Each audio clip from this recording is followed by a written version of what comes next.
नमस्कार मित्रांनो आणि माझ्या लाडक्या बहिणींनो, ज्या बहिणींना लाडक्या बहीण योजनेचे पैसे आतापर्यंत मिळालेले आहेत त्यांच्यासाठी अर्जंट तातडीची सूचना आहे। आणि ज्यांना मिळाले नाही आहेत फॉर्म भरले आहेत त्यांचे फॉर्म मंजूर झालेले आहेत, पात्र झालेले आहेत त्या, परंतु अजूनही एक पैसासुद्धा मिळालेला नाही आहे, कुठल्याही किस्त किंवा हप्ता अजून त्यांना मिळालेली नाही आहे, त्यांच्यासाठी सुद्धा ही एक तातडीची सूचना आहे। आणि ज्या नवीन फॉर्म भरणार आहेत, ज्यांचे रिजेक्ट झालेले आहेत त्यांनी आता नवीन फॉर्म भरायचे आहे। आणि नवीन फॉर्म भरणाऱ्यांसाठी सुद्धा ही एक सूचना आहे तातडीची। सर्वांनी लक्ष देऊन हा व्हिडिओ पूर्ण बघा। काय त्या सूचना आहेत, कोणते ते 2 कामं तुम्हाला करायचे आहे ज्यामुळे तुम्हाला या योजनेचा लाभ मिळणार आहे। या योजनेचे संपूर्ण पैसे डिसेंबर नंतरही तुम्हाला मिळणार आहेत। ते 2 कामे मी तुम्हाला व्हिडिओमध्ये पुढे सांगणार आहे। तर मी देवानंद गवांदे स्वागत करतो आपल्या लाडक्या यूट्यूब चॅनलमध्ये, ज्याचं नाव आहे टेक्निकल मराठाजी। या चॅनलवर जर तुम्ही नवीन असाल तर चॅनलला सबस्क्राईब करून घ्या, लाईक करा आणि शेअर करायला विसरू नका अशाच नवनवीन अपडेटसाठी।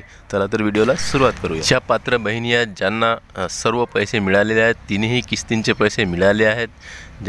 जुलै आणि ऑगस्टचे पैसेसुद्धा त्यांना 3000 मिळाले आहे ऑगस्टमध्येच। त्यानंतर सप्टेंबर ऑक्टोबरचे पैसेसुद्धा त्यांना मिळालेले आहेत आणि सप्टेंबरचे 1500 मिळाले आहे आणि ऑक्टोबर नोव्हेंबरचे ॲडव्हान्समध्ये त्यांनी जे दिवाळी बोनस 3000 रुपये टाकले होतं ते सुद्धा त्यांना मिळालेलं आहे। त्यांच्यासाठी आनंदाची बातमी आणि तातडीची सूचना आहे, म्हणजे की आता त्यांना पैसे तर मिळाले, परंतु हे 2 कामे जर तुम्ही केले नाहीत तर मग तुम्हाला डिसेंबर नंतर 1 जानेवारी नंतर म्हणजे नवीन वर्षापासून तुम्हाला आता एक पैसाही मिळणार नाही। पण ते 2 कामे तुम्ही जर केले तर मग तुम्हाला हे पैसे जे आहेत हे लगातार चालूच राहणार आहेत। हे पैसे तुम्हाला मिळणार पण 2100 रुपये मिळणार आहेत, आता 1500 रुपये नाही तर 2100 रुपये महिना मिळणार आहे। कारण की मुख्यमंत्री एकनाथ शिंदे यांनी स्वतः घोषणापत्रामध्ये त्यांनी सांगितलेलं आहे की आता आम्ही लाडक्या बहिणींचा जो हप्ता आहे तो वाढवून देणार आहे।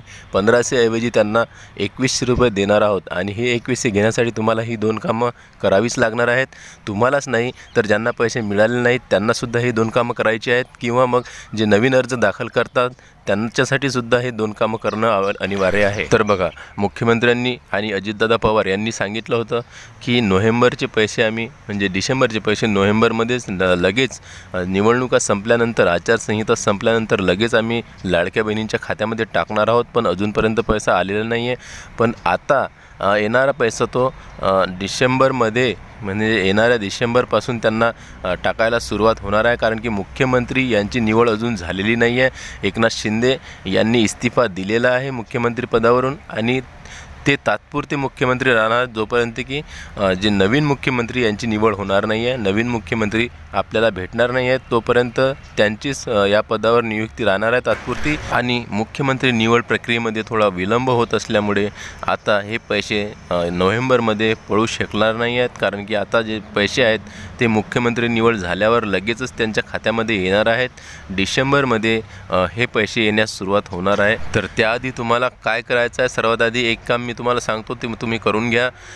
त्याआधी मी तुम्हाला सांगणार आहे की मुख्यमंत्र्यांनी लाडक्या बहीण योजनेमध्ये दिवाळी गिफ्ट म्हणून मोबाईल देणार अशी जी अफवा या चॅनलवर चालू होती, न्यूज चॅनलवर किंवा मग आपल्या यूट्यूब चॅनल्सवर, सोशल मीडियावर, ही जी मोबाईल गिफ्टची योजना होती ही खूप मोठी पसरवत होती, परंतु त्यामध्ये सत्यता काहीच नव्हती। फक्त एकच सत्यता होती की जे एका जिल्ह्याचे जे पालकमंत्री आहेत त्यांनी त्यांच्या जिल्ह्यापुरतच ती योजना चालू केली होती। म्हणजे बचत गटातील ज्या वरिष्ठ पदावर ज्या महिला असतात त्यांना बचत गटाचे संपूर्ण कामे पाहावी लागतात, अशा महिलांनाच ते मोबाईल गिफ्ट म्हणून देणार होते आणि दिलेसुद्धा त्यांनी। परंतु बाकी सर्व पात्र महिलांना, जे लाडक्या बहिणीची योजनेचे पात्र महिला त्यांना हे मोबाईल वाटप झाले नाही आहेत, त्यांच्यासाठी ही स्कीम नव्हती। तर अशा अफवांवर ध्यान देऊ नका। जे सत्यता आहे, सत्य जे सांगणारे व्हिडिओज आहेत ते बघत जा।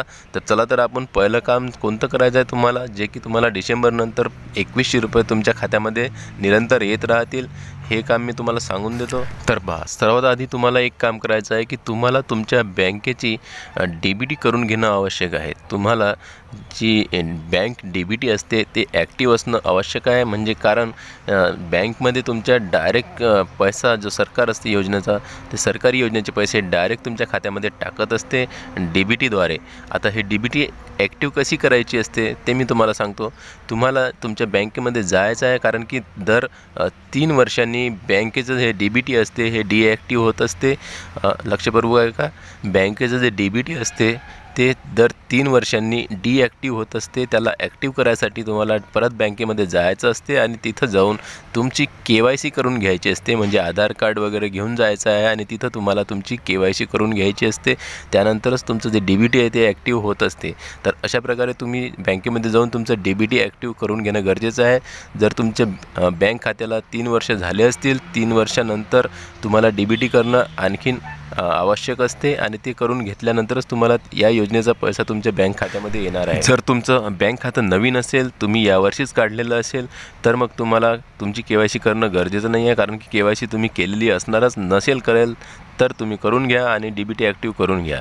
नवीन फॉर्म भरणाऱ्यांसाठी तेच सूचना आहे, तुमचं DBT ॲक्टिव्ह करून घेणं गरजेचं आहे. त्यानंतरच तुम्हाला हे पैसे निरंतर येत राहतील. आता दुसरं काम कोणतं ते मी तुम्हाला सांगतो. तर पहा, माझी लाडकी बहीण योजना या योजनेचा जो फॉर्म भरताना तुम्ही जे कागदपत्र लावत असतात, ज्यामध्ये की आधार कार्ड असते, फोटो असते, बँक पासबुक असते, त्यानंतर राशन कार्ड असते, इतर कागदपत्र असतात. हे सर्व कागदपत्र तुम्ही लावता त्यावेळेस ते तुमचे संपूर्ण कागदपत्र चेक केल्या जातात. त्यानंतरच तुम्हाला या योजनेसाठी पात्र किंवा अपात्र ठरवले जाते. तुमचे कागदपत्र जर सर्व ओके असतील तरच तुम्ही पात्र ठरणार, तुमचा अर्ज मंजूर होणार. आणि हे कागदपत्र तुम्हाला व्यवस्थित असणं गरजेचं आहे, म्हणजे बरोबर असणं गरजेचं आहे. चुकीचे कागदपत्र असल्यास तुम्ही पात्र ठरणार नाही. त्यासाठी तुम्हाला एक काम आणखीन करायचं आहे.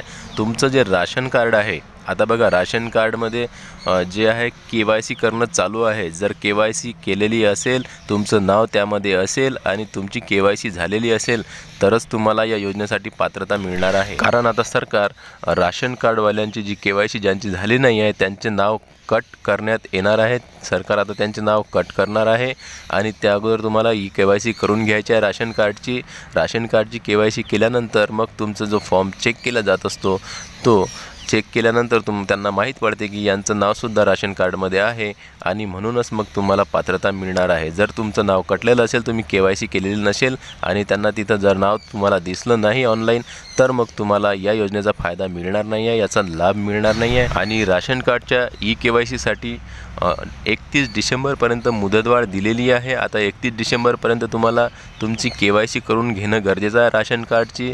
अन्यथा तुम्ही या योजनेमध्ये पात्रसुद्धा असणार तरीसुद्धा तुम्हाला आता पैसा मिळणार नाही. कारण की तुमची KYC न केल्याने तुमचं नाव राशन कार्डमधून कटल्यावर त्यांनी जर फॉर्म चेक केले तर मग तुम्हाला या योजनेतून हटवल्या जाणार आहे आणि योजनेचा लाभ मिळणार नाही आणि 2100 रुपये महिना तुम्हाला सतत मिळणार नाही आहे. म्हणून KYC करून घ्या राशन कार्डची. त्यानंतरच हे कागदपत्र नवीन जर फॉर्म भरत असाल तर तुम्ही या योजनेमध्ये भरा.